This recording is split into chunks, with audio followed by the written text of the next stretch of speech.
Selamat malam, Ibu Bapak, Saudara-saudara yang terkasih di dalam Kristus. Kita kembali diperjumpakan di dalam persekutuan syafaat malam pada saat ini. Bonekanya cuma 2 kok. Begitu judul cerita singkat yang menjadi bahan refleksi kita dalam kesempatan ini. Ada sepasang suami istri yang telah menjalani usia pernikahan sampai mendekati 60 tahun. Luar biasa. Sang suami bernama Peter dan istrinya bernama Laura. Perjalanan panjang itu mereka jalani bersama-sama. Seumpama bahtera yang mengarungi samudra, kadang mereka menempuh perairan yang tenang, tapi lain waktu badai menerpa, ombak dan gelombang dahsyat menghantam. Namun Peter dan Laura bisa melewati semua itu. Mereka hampir berbagi dalam semua hal, dan karena itu mereka juga tidak punya sesuatu yang dirahasiakan di antara mereka. Dikatakan hampir karena ada satu hal yang memang mereka sepakati. Laura punya sebuah kotak bekas sepatu yang tidak boleh dibuka oleh Peter. Peter menghargai keinginan Laura dan tidak pernah membuka kotak yang diletakkan di atas lemari pakaian itu. Sampai satu saat Laura sakit keras dan nampaknya ia tidak akan bertahan lama lagi.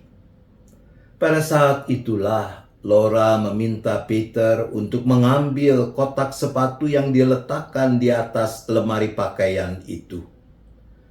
Peter segera mengambil kotak itu, dan setelah membawanya kepada Laura, Laura menyuruh Peter untuk membuka kotak itu. Peter terkejut saat melihat isi kotak itu. Ternyata di dalam kotak itu ada 2 buah boneka kain dan uang sebesar 30 juta rupiah. Sebelum Peter bertanya, Laura sudah lebih dulu memberi penjelasan.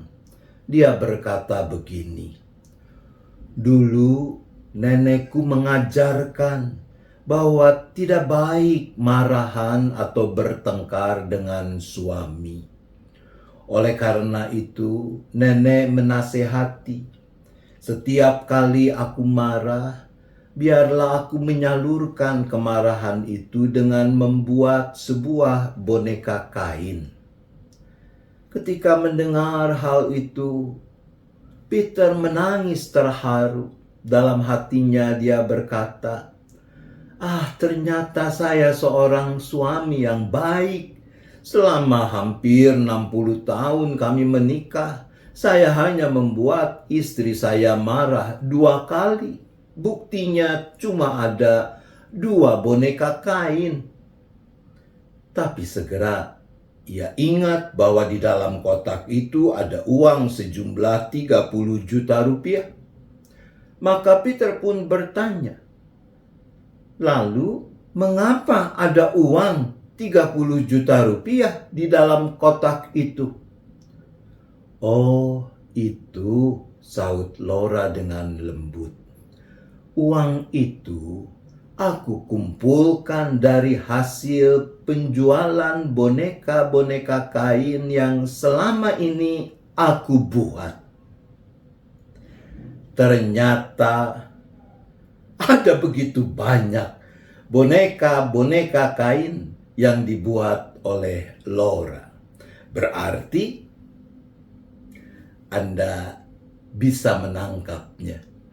Ibu bapak saudara yang dikasihi Tuhan, di dalam surat 1 Yohanes pasal yang pertama ayat 8 dicatat Jika kita berkata bahwa kita tidak berdosa, maka kita menipu diri kita sendiri dan kebenaran tidak ada di dalam kita. Di sana sini, dalam relasi kita dengan orang-orang di sekeliling kita, bukan tidak mungkin kita akan berkonflik. Entah antara kita dengan pasangan kita, orang tua dengan anak, dan yang sebaliknya, antar saudara, antara mertua dengan menantu, dan yang sebaliknya, dengan tetangga, di lingkungan tempat kerja, di tengah masyarakat, bahkan juga di gereja. Ada kecenderungan pada sebagian orang untuk menganggap dirinya benar manakala ada situasi konflik, bahwa yang salah adalah pihak lain. Nah, firman Tuhan saat ini mengingatkan kita agar kita hati-hati dengan kecenderungan menganggap diri benar. Jangan-jangan ketika itu kita lakukan, sesungguhnya kita sedang menipu diri kita sendiri dan mengingkari kebenaran yang sejati. Jadi, apa yang sepatutnya kita perbuat? Setiap kali kita menghadapi situasi konflik dengan orang lain, berintrospeksilah, rendahkanlah diri di hadapan Tuhan. Periksalah apa yang menyebabkan konflik itu terjadi. Kalau ternyata benar bahwa memang kita yang salah, jangan ragu dan merasa gengsi untuk minta maaf. Surat Yohanes pasal 1 ayat 9 selanjutnya mengatakan, jika kita mengaku dosa kita, maka Ia adalah setia dan adil, sehingga Ia akan mengampuni segala dosa kita dan menyucikan kita dari segala kejahatan. Apa yang dipersaksikan dalam surat Yohanes 1 ayat 9 ini, bagi saya bukan cuma berkenaan dengan relasi kita dengan Tuhan, tapi juga relasi kita dengan sesama. Bahwa ketika dalam ketulusan kita mendapati kitalah yang bersalah, mari dengan rendah hati kita meminta maaf. Jangan merasa diri kita benar terus. Tuhan menolong kita. Amin. Mari kita bersyafaat. Ya Bapa, ampunilah kami sekiranya di sana sini kami suka merasa diri benar dan karenanya enggan mengaku salah, enggan mohon ampun pada Tuhan dan minta maaf pada sesama. Tuhan, kasihanilah kami.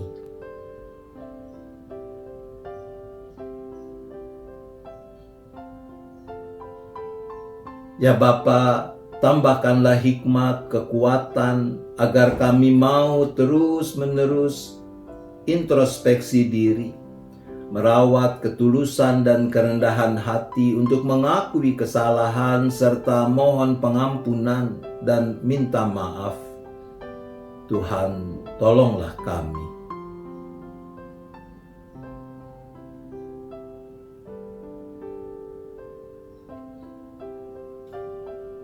Saat ini kami kembali berdoa untuk keberadaan kami, para anggota simpatisan beserta keluarga masing-masing dengan rupa-rupa pergumulan yang dihadapi.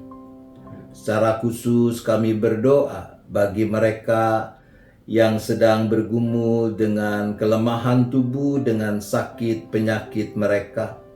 Kami berdoa bagi Bapak Bambang Kristanto, bagi Bapak Hari Dwi Yoga, Bapak Kunjung, Bapak Jason Lase, Ibu Damayanti. Kami menyerahkan keberadaan mereka serta perawatan pengobatan yang dilakukan ke dalam tangan pengasihan Tuhan.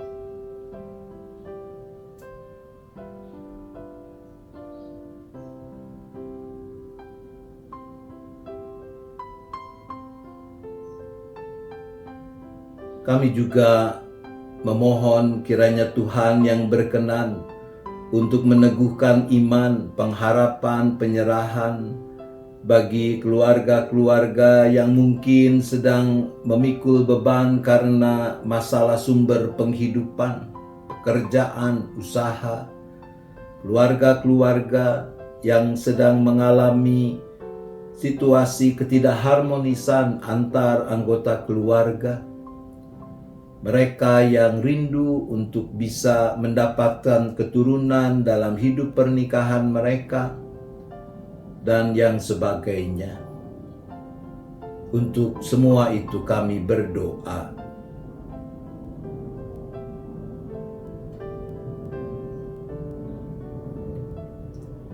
Kami berdoa bagi gereja yang Tuhan hadirkan di mana-mana tempat, termasuk Jemaat GKI Gading Indah, yang Tuhan ikut sertakan mengerjakan misi Allah lewat hidup persekutuan, pelayanan, dan kesaksiannya, agar gereja-gerejamu boleh terus makin tekun, makin setia memenuhi tugas panggilan yang Tuhan percayakan.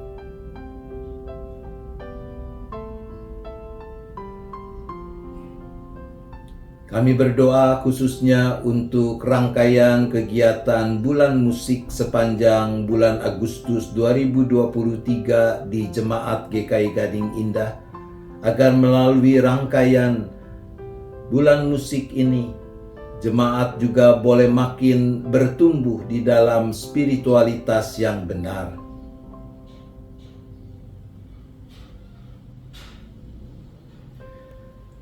Sebagai bagian bangsa dan negara ini, kami juga terus berdoa.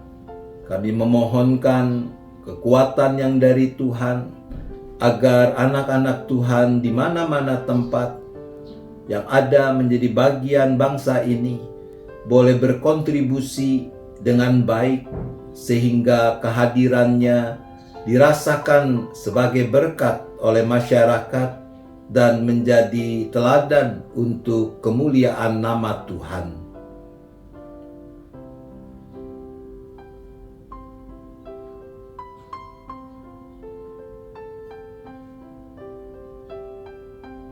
Kalau sebentar kami akan beristirahat, maka kami kembali menyerahkan seluruh keberadaan kami ke dalam tangan pengasihan-Mu. Biarlah Bapa yang tetap berkenan memeliharakan kami. Kami boleh beristirahat dengan cukup, tidur dengan nyenyak, dan esok menyambut hari baru dengan penuh syukur, dengan penuh sukacita untuk terus memuliakan nama Tuhan. Terima kasih ya Bapa. Kami bersyafaat hanya di dalam nama Tuhan Yesus Kristus. Amin. Selamat malam Ibu Bapak Saudara-saudara. Selamat istirahat. Tuhan tetap beserta kita.